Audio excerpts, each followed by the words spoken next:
So I got my hands on a Mustang EcoBoost convertible. Here are my thoughts.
So as usual, I'm going to go through the features of the car as well as do my driving test, which includes the city driving test as well as the highway driving test. So I am close to the city. I'm right across the water from Manhattan, New York, here in Hoboken, New Jersey.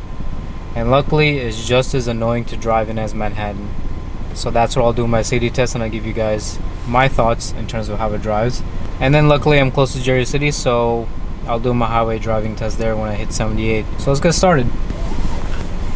Now, part of the test does include getting in and out of a parking garage. So let's see how that fares, shall we? I love that sound.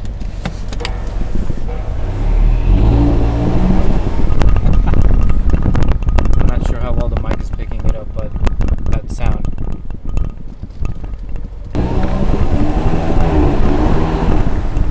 Okay. And this is the exiting the parking garage test. Let's see if I have to unbuckle my seatbelt and do a lot of goofy movement to get out of here.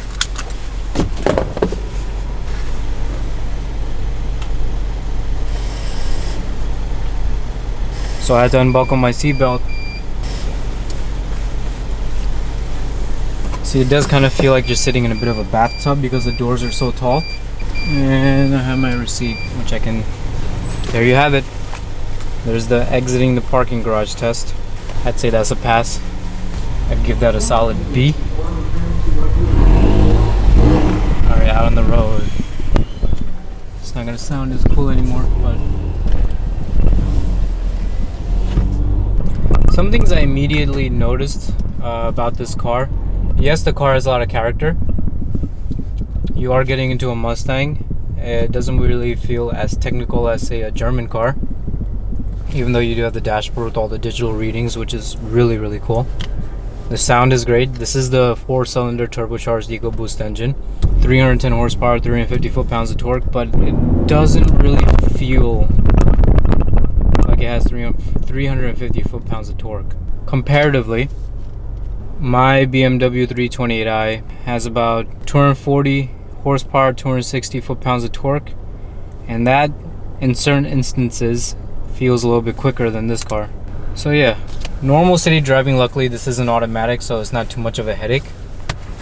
It's acceptable, it's doable. It's just that your line of sight isn't as good as, say, a smaller car. Length and width wise, it's only a few inches bigger than, say, a BMW 328i, but your visibility is significantly reduced because of the high arching hood lines as well as the tall doors, which is why I mentioned it feels like you're sitting in a bathtub when you're inside.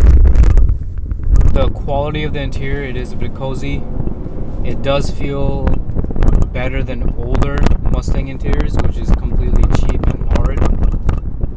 And these switches that make it feel like you're in some sort of an airplane sort of add to the theater of it, along with the digital dash that changes every time you switch the driving mode. Another thing when it comes to city driving, I really like mentioning when it comes to new cars or cars less than 5 years old, is you can actually change the driving style of, like, when it comes to street driving, normally you want to go into comfort mode of this car, which loosens up the steering wheel. It feels less aggressive on the road versus track mode, where you're instantly revving a little bit harder. You drop a gear or two when you're driving, and the steering wheel, which by the way has its own separate setting if you want, it stiffens up immediately for added driver connection with the road, which I like. Luckily, there's not too much traffic here in Hoboken right now as it was in the morning, since I'm driving in mid-afternoon. But I don't really see how it can be too much of a headache getting in and out of town, aside from trying to park the car on the street, because again, we just started in a parking garage. The visibility of this car is not that good. Also, one thing I did want to mention, if you're parallel parking, the side mirrors don't go down automatically, which it seems like a pet peeve, but at the same time it is something that's nice to have, especially in a more modern car. Again, the BMW had it and it's a 2013, this is a 2018. This is a 4-cylinder, it's not even the 5.0 V8, but it still sounds like that, which brings a giant smile to my face every time I get in and turn on the car. A few moments later. Now, don't get me wrong, but as much as I like to drive convertibles, it's still pretty chilly out, so I'm gonna keep the roof up while I talk about this. The car is in track mode right now, which is obviously, it means fun mode. So I'm gonna drive around town just like this for a bit.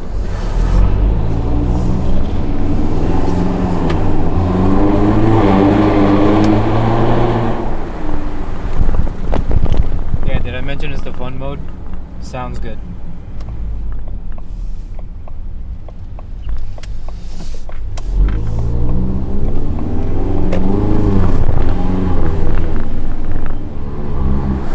Now, sounds aside, this is still in fact the 4-cylinder EcoBoost, not the V8.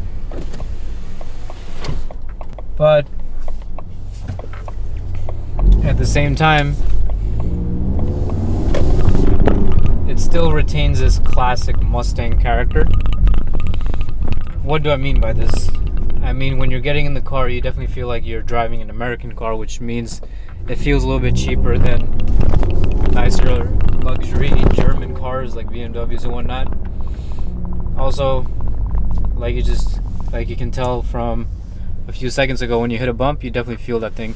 Now, I'm not gonna lie, I haven't really driven many Mustangs before, but what I can tell you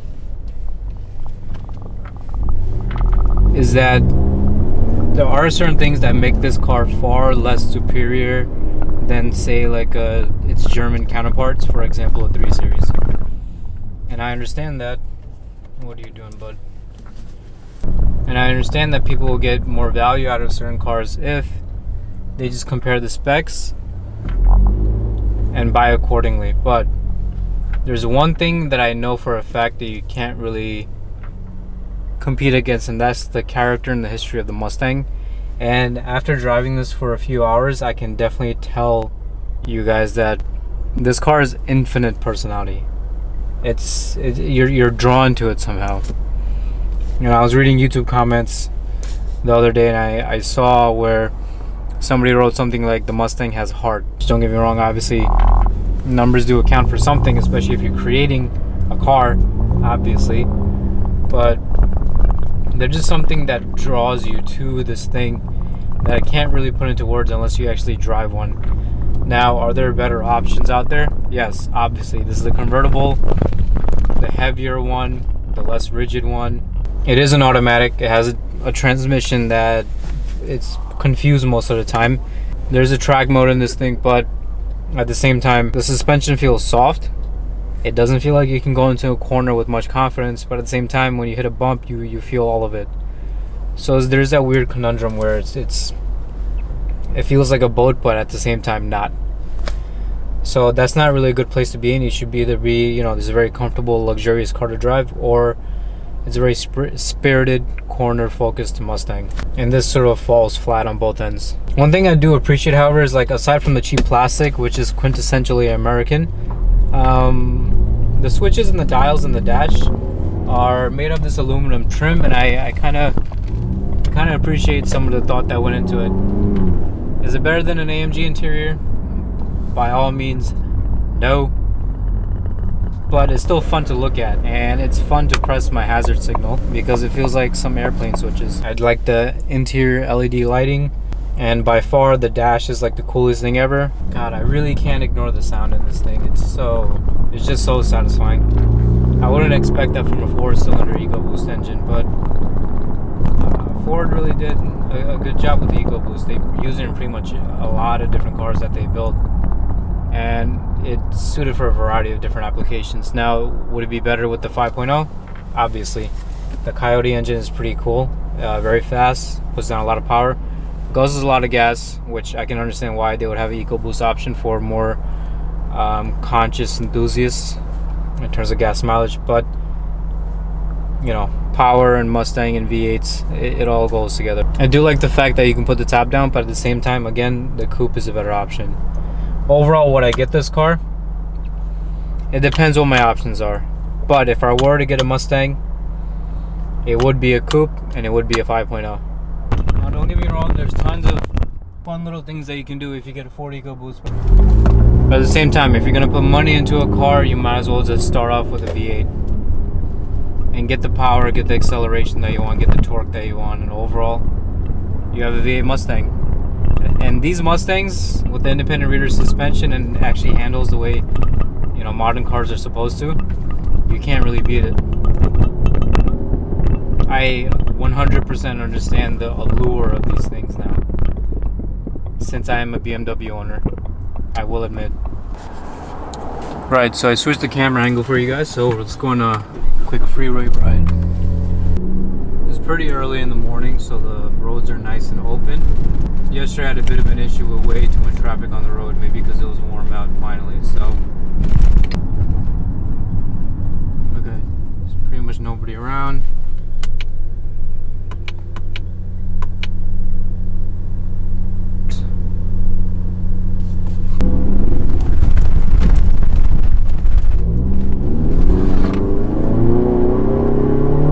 Immediately you feel the torque.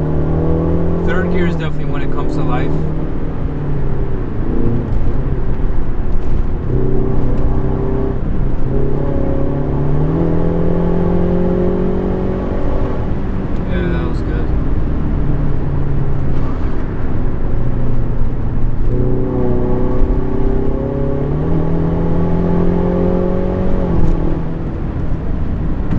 Weird.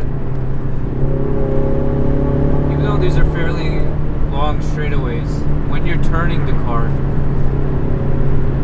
it feels good to drive, especially on long stretches of road. But when you're actually turning and cornering, I can't really say I have that much confidence going into the turn, just because of the fact that the suspension is a bit spongy. And yeah, there's more bracing on the bottom of the car because of the fact that it's a convertible.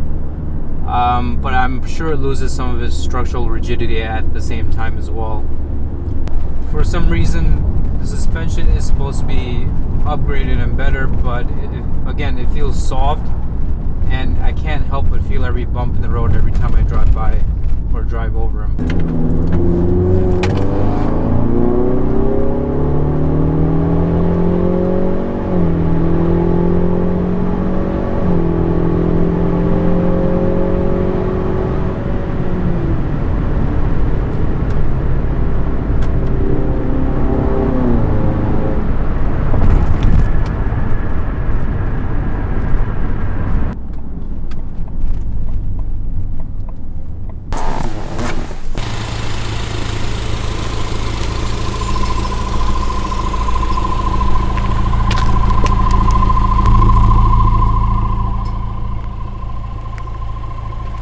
Pretty cool. You can see the port and the ships outside the window.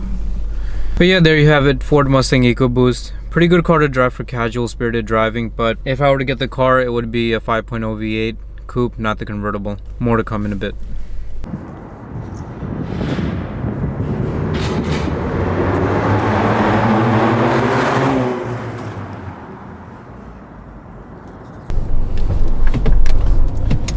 Okay, and we're back. This car is a good car, but compared to the last one I tested, which was a BMW 328i, I can't really say it's worth the $20,000 price tag that it goes for on the market right now. A couple things that are really cool about it.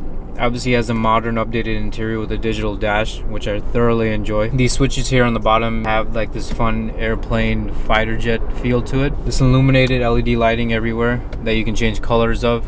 Really cool. I would like to test, but I haven't been able to get my hands on the 5.0 yet, so we'll see if I'm able to actually test and compare and contrast and see how the car feels versus this one. A couple things also that I do like include the air fuel ratio, vacuum gauge, and everything is displayed digitally within the dash itself that you can actually choose. So again, this dash pretty much makes the interior. There is a line lock mode in here, which I'm not going to use because again, this is a rental. I have to be respectful in terms of how I drive it. That's a really cool feature where it locks up the front wheels so you can do a burnout for 15 seconds. This car screams America. There's even a drag strip setting in terms of the driving modes. So yeah, America.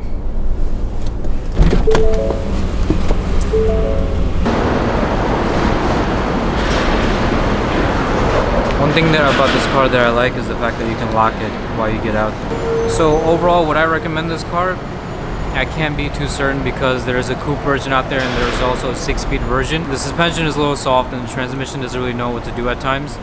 So those are a couple downsides, but at the same time, one thing I did notice that this is a Mustang and it definitely has a lot of character, a lot of heart, which I didn't really understand before actually driving one for a few days. If you're getting this car, it does its job as a casual, spirited car very well. Maybe opt for the coupe version if you were to get one. And the yellow color here definitely stands out above the rest. Plus the interior and the dash, I can't really complain about that. So anyway, until next time, thanks for watching. Please subscribe. I'm gonna go for a drive.